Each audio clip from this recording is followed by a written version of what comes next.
여러 의혹 겹친 백원우 민정비서관 아니냐 이런 얘기인데요. 지난해 12월에 국회에서 있었던 발언이 준비가 되어 있습니다. 먼저 그 목소리 듣고요. 저희가 준비한 내용들 하나하나 풀어보도록 하겠습니다. 확인해 보시죠. 민정비서관실의 책임자인 백원우 비서관에게 금융위에게 통지하라고 제가 지시했습니다. 유재수 전 국장에 대한 그런 혐의 사실에 대해서 청와대 감찰 결과를 청와대 누구로부터 연락을 받았습니까? 예, 민정수석실 비서관으로부터 연락받았습니다. 민정수석실의 비서관 누구요? 예, 민정비서관으로부터. 백원우 민정비서관이요? 네. 자, 백원우 민정비서관으로부터 당시 그 유재수 청와대에서 감찰이 이루어졌던 부분을 백원우 민정비서관으로부터 통보받았습니다. 지금 당시에 금융위 김용범 부위원장이 그렇게 얘기하는 거 들으셨죠? 자, 김민지 기자. 근데 이 유재수 지금 전 경제부시장 관련해서 오늘 새로운 의혹이 하나 또 불거졌다면서요? 그렇습니다. 이제 유재수를 감찰하고 있다라는 사실을 금융위에 통보해준 데 이어서 그 이후에 사표 수리 과정까지 백원우 민정비서관이 금융위와 상의했다라는 정황을 검찰이 확보했다는 겁니다. 예. 저기 파란 박스 안에 보이시죠? 금융위에 통보한 이후에 유재수 사표 수리 때까지 논의한 정황을 확보하고 있다. 그러니까 감찰을 무마한 것을 넘어서 금융위의 자체 징계까지 유재수를 좀 보호하고 징계를 막고 그 이후에 영전까지 관여한 것 아니냐 이런 의심을 지금 받고 있습니다. 그러니까 금융위에 통보한 이후에 계속 어떻게 처리가 되는지를 백원우 당시 민정비서관이 금융위원회 고위직이었겠죠. 누군가랑 계속 얘기하면서 논의한 거 아니냐. 그러면 시청자 여러분 다음 그래픽 화면에 등장을 할 건데요. 그 이후에 유재수 전 경제부시장 어떻게 됐죠? 금융위에서 징계 받았습니까? 안 받았습니까? 징계 없었어요. 징계 없이 사표 수리되면서 명예퇴직했습니다. 75일간 병가도 그냥 갔다 왔죠. 곧바로 국회 정무위 수석전문위원으로 가죠. 민주당 몫으로. 부산시 경제부시장으로 또 점핑합니다. 영전.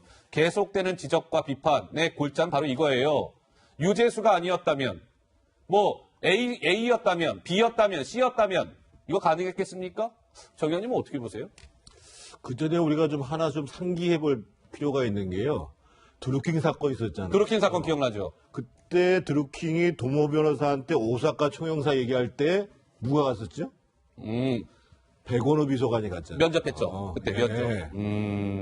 그러면 실제로 이번 사건도 마찬가지인 거예요. 실제 실세로서 자신들의 진영에 있는 사람들의 민원이라든지 인사 문제를 해결한 핵심이 백원우 비서관 아니었느냐 라고 우리가 추측해 볼 수 있는 건데 예. 한번 생각해 보십시오. 대한민국에서 75일 동안 징계 절차도 진행되지 않고 월급은 월급대로 받아가고 감찰받는데 사라져가지고 그냥 병가 내고 있고 대한민국이 어떻게 이런 게 가능해요? 그거는 금융위원회에다가 누구한테 확실히 누군가가 책임져라 이렇게 얘기를 했으니까 가능했던 일인 거예요. 예. 그러고 난 다음에 일전에 한번 다뤘죠. 당의 수석 전문위원으로 올 때는 사실은 당에서 요청을 해요. 당에서, 민주당에서 요청을 했다. 그러면 실제로 그 자리를 마련한 사람, 당하고 뭔가 연결이 해서 마련한 사람이 백원우 비서관일 가능성이 굉장히 높죠. 그래서 예. 당에서는 형식적으로 금융위한테 얘기하고 그런데 또 금융위원회에서는 이게 혹시 문제될 거 아니니까 그 위원장이 내가 추천했습니다. 이렇게 했다는 거 아니에요. 예. 네, 그러니까 2017년 12월에 백원우 비서관이 금융위에다가 해당 사실을 통보를 한 거예요. 그렇죠. 예. 예. 그런데 인사가 나기 전까지 3개월이 걸렸다는 거죠. 어허. 그렇기 때문에 검찰에서는 이 같은 감찰 사실을 그냥 일회성으로 통보한 것이 아니라 계속해서 백원우 비서관이 금융위와 조율을 하면서 어떻게 하면은 유재수 씨에게 흠집이 나지 않고 다른 곳으로 자리를 옮길까 이것을 상의한 것 아니냐. 이런 게 오늘 이제 한국일보 보도 내용입니다. 예. 네. 자, 김민지 기자. 김태우 전 청와대 특별감찰 발언이 이 유재수 건에 대해서도 한마디 했다면서요? 그렇습니다. 김기현 전 시장에 대한 하명 수사 논란과 비교해서 유재수 건은 어떻게 이렇게 이중잣대로 판단할 수 있습니까? 라고 또 비판의 목소리를 높인 바 있습니다. 그 목소리도 준비되어 있습니다.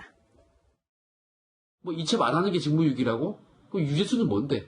유재수 직무유기라고 자백하는 거야 지금? 업무 대상 아닌 것은 불순물이라서 폐기해야 된다며. 사찰 DNA 없다면서. 불순물 왜 폐기 안 하고 수사기관에 이첩까지 시켰어? 왜? 뭐 수사기관에 이첩하는 게 통상의 절차라고? 그 말이 되니 그게? 이첩시키는 것 자체가 그 보고서의 그 대상자한테는 최악의 조치야 그게. 그 혐의자한테는 최악의 불이익 조치 아니야?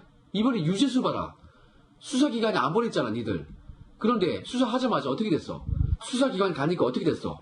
바로 구속됐잖아.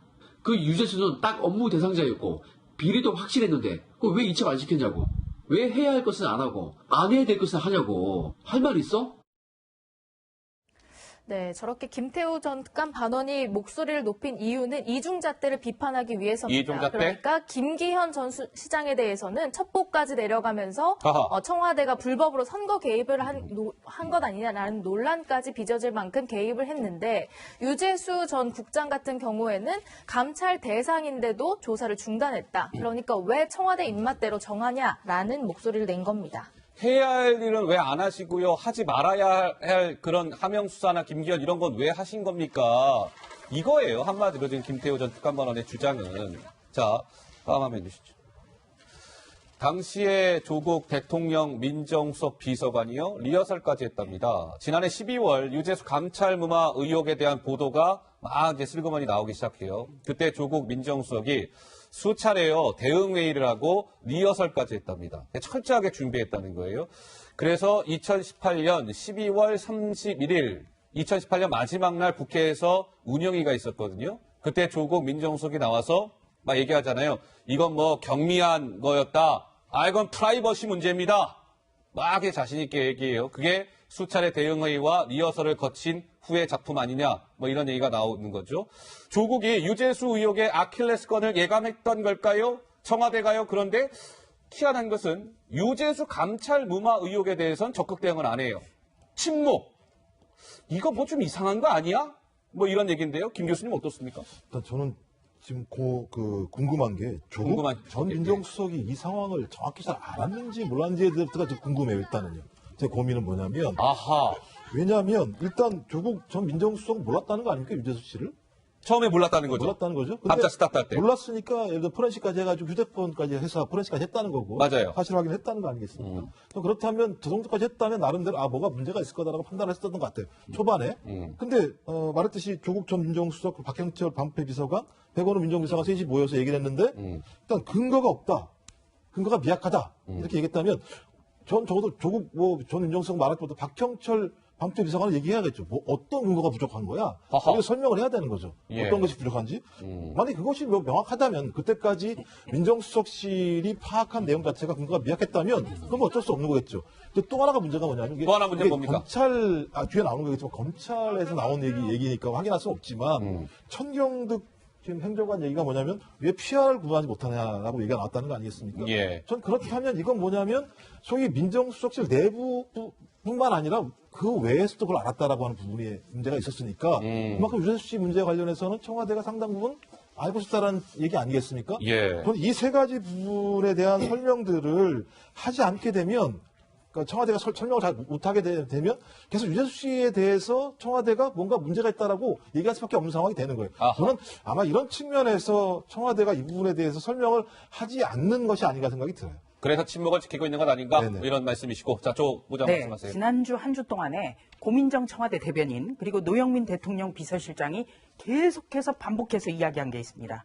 청와대에는 많은 첩보가 들어오는데 이 첩보를 해당 기관에 이첩하지 않으면 직무유기가 된다. 맞아요. 반드시 이첩해야 된다. 이 얘기를 했어요. 그런데 이 얘기를 어디서 했냐? 울산 선거 개입 의혹 사건 때 얘기를 해요. 허허. 그러니까 왜 유재수 씨 사건에는 그렇게 안 했지? 라는 의문이 당연히 드는 수밖에 아까 없는 김태호 거죠. 특감반은 막 같은 얘기를 하고 있는 거예요. 예, 그러니까 유재수 씨에 대해서 그렇게 했으면은 아무런 문제가 없었다. 그러니까요. 네, 뭐 감싸줄 이유도 없고 이분이 어떻게 보면은 영전에서 갈 가능성도 없는 거죠. 그런데 이 사건은 덮어주고 울산 선거 개입 의혹 사건에서는 계속해서 첩보 들어와서 넘겨준 거다 얘기를 하면서 첩보의 생성, 어디서 생성했느냐 여기에 대해서는 지금 정확하게 얘기를 안 하고 있는 거. 예. 그러니까 지금 청와대에서 말은 하는데 계속 꼬이고 있는 거예요. 스텝이 꼬이고 있다? 예. 자, 뻔뻔한 유재수, 김민지 기자 무슨 얘기일까요? 일단 지난 10월에요. 국정감사에 유재수 전 부시장이 출석을 한 적이 있습니다. 이 모습인가요? 네, 이 장면에서 이제 조국 전 민정수석에 대해서 난 얼굴도 모른다라고 했기 때문에 그 윗선이 누구냐에 더욱더 관심이 쏠린 바 있습니다. 그랬죠. 그런데 보통 국회에 이렇게 출석하기 전에는 답변서를 국회에 먼저 제출하게 되는데요. 이 답변서 내용이 좀 논란입니다. 왜 그럴까요? 유재수 전 부시장이 본인과 관련된 여러 의혹과 관련해서는 전혀 사실이 아닙니다. 또 아는 바가 없습니다. 이렇게 모르쇠로 일관을 했는데요. 영전하는 과정에 관련해서는 금융정책 전문가로 인정받았기 때문에 내가 정무위 수석 전문위원으로 선임이 되었습니다. 금융정책 성공시킬 인사를 찾고 있었기 때문에 때마침 제가 부산시 경제부시장으로 임명되었습니다. 라는 식으로 자화자찬을 했다는 건데요. 또 하나 중요한 거는 이런 답변서를 공식적인 자료 제출, 국회에 자료 제출하는 시스템이 아니라 인편으로 전달했다라는 것이 알려지면서 뭔가 본인의 답변이 정식으로 공식적으로 기록에 남는 걸 꺼린 것 아니냐라는 얘기까지 나오고 있습니다. 본인 비위 의혹에 대해서는 다 전혀 사실이 아닙니다. 아는 바가 없습니다. 모르쇠, 일관, 어떻게 그렇게 영전하신 겁니까? 제가 금융정책 전문가로 인정받은 거죠. 왜 그러세요? 뻔뻔한 유재수 아니냐. 이런 비판이 나온 것이고요. 자, 영상 하나 준비되어 있습니다. 먼저 보시고요. 말씀 이어가 보도록 하겠습니다. 만나보시죠. 비서관님, 저희 드루킹 일당의 댓글 조작에 대해서 아셨나요? 성실히 잘 조사받겠습니다. 브리핑만 좀 해주시죠. 어차피 오늘 이제 조사 받으실 건데 한 말씀만 국민분들께 하실 말씀 없으세요? 네. 여기저기에 지금 이름 석자 제일 많이 등장하는 인물 누굽니까? 이게 조국도 아닌 것 같아요. 백원우라는 이름 석자가 여기저기 지금 언론 보도를 도배하고 있다시피 하고 있습니다. 청와대 하명수사 논란, 백원우가 첩보보고서를 박형철 반부패 비서관한테 전달했고 그게 경찰청을 거쳐서 지난해 12월 울산청까지 이제 하달이 되게 되는 것이죠. 이게 하명수사예요. 백원우 당신이 해야 될 권한 밖의 일을 왜 한 겁니까? 월권 논란. 두 번째. 유재수 감찰무화 논란. 백원우 당신 민정비서관이 유재수 감찰 사실을 금융위에 통보하는데 이거 당신이 왜 통보해요? 박형철 비서관이 했었어야 되는 일이잖아요. 백원우 당신이 왜 했습니까? 역시 월권 논란. 검찰이 조만간 백원우를 소환할 예정이랍니다. 두문불출이래요. 지금 현재. 자, 의혹마다 등장하는 이런 백원우. 김민지 기자의 설명을 이어서 한번 좀 들어볼까요? 네, 백원우 민정비서관이 관여한 일이 한두 가지가 아닌 것 같습니다. 뭐 있어요? 문재인 정부 초반에 이제 적폐청산위원회를 각 부처마다 설치하는 작업을 했는데 이것도 직접 챙겼다는 겁니다. 아하. 그러니까 수신자를 16개 부처 그리고 19개 정부기관으로 해서 공문을 보냈는데요. 발신자가 바로 백원우 민정비서관 이름으로 되어 있었다는 얘기입니다. 그러니까 각 부처에 이제 적폐청산위원회를 설치 작업을 하라고 독려하는 그런 공문인데요. 이것 또한 백원우 비서관의 이름으로 공문이 가고 직접 이런 것들이 설치되는지 챙겼다. 여기도 백원우 이름이 나오네 하는 그런 내용입니다. 자, 곽상도 의원이 한마디 했다면서요? 그래픽 준비가 되어 있습니까? 한국당 곽상도 의원이 지금 한국당 친문게이트 진상조사위원장을 맡고 있는데요. 이번 김민지 기자 설명 이 논란과 관련해서 문재인 대통령 측근인 백 전 비서관이 자신의 고유 권한을 넘어서서 부처 분기 잡기에 나선 것 아니겠습니까? 달리 해석할 수 있겠습니까? 백원우 당시 민정비서관의 월권 논란이 가라앉고 있다? 증폭되고 있다. 정 의원님 어떻습니까? 그 공문이 언제 발송됐냐면요. 예. 7월 20일 날 발송. 2017년이요? 17년이요. 출범 2달 후네요. 그런데 공문 그 명령에 따르면 뭐냐면 기간 소환 사항에 대해서 적폐청산 TF팀 구성 현황 및 향후 운영 계획을 7월 24일까지 회신하기 바랍니다. 회신하세요? 20일 날 보내고 24일까지 회신해달라고. 시간 4일 준 거예요? 그러니까요. 적폐청산위원회라는 것들을 그 TF팀을 구성하는 것을 딱 4일 만에 완수하라 이거예요. 그거를 백원우 민정비서관과 이강철 선임행정관 이름으로 보내요. 자, 저는 제가 이걸 딱 보면서 어떤 느낌이 들었냐면. 무슨 느낌 드셨어요? 아, 왕수석이 따로 한 사람이 있었구나. 그러니까. 직책은 비서관이지만. 이 조국 수석은 그냥 민정수석이고. 그 직책은 민정비서관이지만. 실제로는 왕수석. 아이쿠야. 모든 것, 그러니까 그 고민정 대변인이 이 비서관실에서는 아무거나 조력하고 아무거나 관여하는 거예요. 왕수석이 아니면 어떻게 그럴 수 있냔 말이에요. 예, 알겠습니다. 조 부장? 예. 자, 우선 금융위 금융정책국장이었습니다. 유재수 씨가. 그러니까 이 고위공직자에 대한 감찰과 감찰 내용을 통보하는 사람은 반부패 비서관이 돼야 돼요. 박형철 비서관이어야죠. 그런데 백원우 민정비서관이 금융위에 통보를 했다. 이건 확인된 거죠. 확인. 네. 그렇다면 왜 이런 일을 할까? 대체 민정비서관의 업무 범위는 대체 어디일까? 흥미로운 게요. 예, 뭐가 이 흥미롭습니까? 김경수 경남지사 부탁으로 네. 드루킹 측근 도모 변호사를 직접 면담한 게 백원우. 백원우 민정비서관이었죠. 예. 당시에 김경수 경남지사 1심 판결문에서 법원이 이렇게 밝혔습니다. 청와대 인사검증을 담당하는 민정비서관이 도 변호사에게 연락해서 이유를 물어본다는 것이 굉장히 이례적인 상황이다. 그러니까 김경수 경남지사의 그런 게 판결문이었지만 있군요. 어허. 백원우 민정비서관의 행동이 통상 범위를 넘고 있다는 것을 판결문에서 지적을 한 거예요. 그렇기 때문에 정태근 전 의원께서 이야기한 대로 진짜 민정수석은 백원우 비서관 아니었냐 이런 이야기가 지금 관가에서 나오는 이유가 바로 그런 겁니다. 자, 이제 백원우 전 민정비서관 검찰 소환이 임박했다 이런 소식 전해드렸는데요. 이번 주 중에 김민지 기자 또 소환이 예상되는 청와대 인사가 있다는데 누굴까요? 그렇습니다. 앞으로 이 사람을 주목해서 봐야 된다라는 얘기가 계속 나오고 있는 사람이 있습니다. 먼저 영상으로 그분을 소개해드리겠습니다. 문재인 후보의 슬로건은 사람이 먼저다 있습니다. 그 이외의 것은 아무것도 기억이 나지 않습니다. 진보는 말이 너무 많아요. 진보는 어떻게 보면 게으르고 유권자들, 소비자들을 무시하는 거예요. 말을 좀 짧게 하자, 심플하게 하자. 이 얘기를 하고 싶었습니다. 대중은 선언과 그 선언에 대한 그 선언의 반복으로 움직이는 겁니다. 네, 바로 천경득 청와대 총무인사팀 선임 행정관 얘기입니다. 친문 숨은 실세 아니냐 이런 얘기가 나오는데요. 예. 지난 두 차례 대선에서 문재인 캠프에서 회계를 맡아서 금고지기 역할을 했던 사람이고요. 여권 내에서는 유시민, 유재수 등과 친분이 있어서 그 친분에 좀 관심이 쏠리는 가운데 백원우 전 민정비서관이 이제 금융계 인사에 개입했다 이런 의혹 가운데 그 연결고리로도 지금 지목되고 있기 때문에 소환을 앞두고 있다라는 가능성이 거론되고 있습니다. 근데요, 시청자 여러분, 이게요. 김민지 기자 설명에서도 중요한 것은 저 천경득이라는 사람이 누굽니까? 뭐 하는 사람이에요? 이거가 하나의 포인트가 있고요. 다음 화면 주시죠. 유재수의 감찰 무마에서 이제는 비서관 수석급이 아니라 행정관급까지 뭔가 연루된 의혹으로 번지고 있다. 이게 포인트인 거예요. 그렇죠? 천경득 대통령 총무인사팀 선임행정관, 유재수의 금융위 고위직 인사청탁 의혹 받고 있어요. 두 번째, 이인걸 특감반장한테 저 피하 구분 좀 하세요. 피하 구분. 유재수 우리 편이잖아요. 피하 구분해야 된다. 해서 유재수 감찰 중단을 요구한 거 아니냐? 검찰이요. 친문그룹의 정조준 수사를 가속화하고 있다. 행정관급까지 번졌다. 어떻습니까, 김 교수님?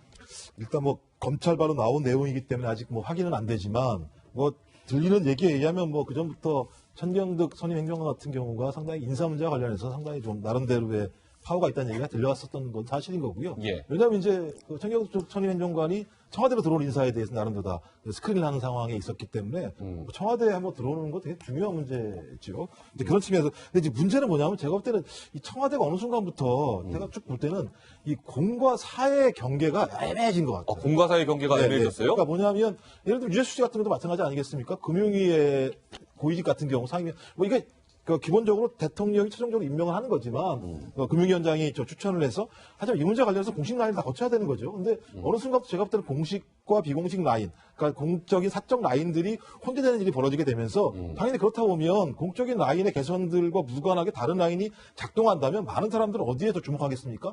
공식 라인보다는 비공식 라인에 더 집중할 수밖에 없는 상황이 되겠죠. 제가 볼 때 어느 시점부터 그런 라인들이 불거져 나오기 시작했었고 불거져 나온 라인 중에 하나가 예를 들면 제가 볼 때 지금 상황에서 한 중요한 천경득 선임행정관 얘기가 나온 것 같고요. 예. 저 부분에 대해서 상당히 좀 앞으로도 천천히 놀라야 될 거라 생각이 들어요. 저 부분. 예. 조금 말씀 짧게 듣고. 유재수 씨에 대해서 천경득 선임행정관이 피하 구분을 해야 된다. 이런 얘기를 했다는 거 아닙니까? 이거 굉장히 무서운 얘기예요. 무서운 얘기다. 예. 그러니까 우리 편 사람은 봐주고 남의 편 사람이면 가혹하게 해라. 그러면 안 되는 건데요. 그러니까 그런 의혹을 갖게끔 하는 예. 그런 얘기죠. 네. 그리고 두 번째는 인사수석, 그러니까 청와대 인사와 관련해서 청경득 선임 행정관과 몇 명이 SNS를 통해서 대화를 했다. 이런 보도가 나왔어요. 깜짝 놀랄 일이죠, 이것도. 예, 뭐 단체 뭐 이렇게 채널A나 예. 동아일보가 인사 문제를 몇 명이 SNS로 논의했다면 가만히 있겠습니까? 구성원들이? 이것도 마찬가지예요. 어허. 국가를 좌지우지하는 인사를 몇 사람이 SNS로 의견을 나눠서 정했다. 이런 보도가 나올 때까지 뭘 했는가. 알겠습니다. 반성할 필요가 있습니다.